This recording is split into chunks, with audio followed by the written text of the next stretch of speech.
Çində son illərdə aparılan təcrübələr nəticəsində məlum olub ki, narın qabığı meyvəsindən və suyundan daha faydalıdır. Belə ki, nar qabığının tərkibində olan ellegik asid deyilən maddə qadınlarda sinə xərçənginin yaranmasının qarşısını alır.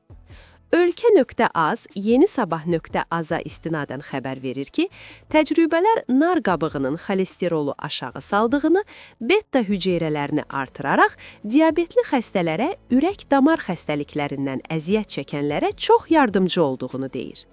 Təcrübələr nəticəsində müəyyən edilib ki, narın qabığı sinə, yemək borusu, dəri, bağırsaq, prostat və pankreas xərçənginə qarşı daha xeyirlidir. Nar qabığından xeyirli maddələri necə almaq olar? Bunun üçün nar qabıqlarını kölgədə qurutmaq lazımdır. Daha sonra qurumuş qabıqları xırdalayırıq. 100 qram qaynanmış suya 2 qram nar qabığı ataraq 10 dəqiqə qaynatmaq lazımdır. Hazır olan mayeni çay kimi qəbul etmək olar.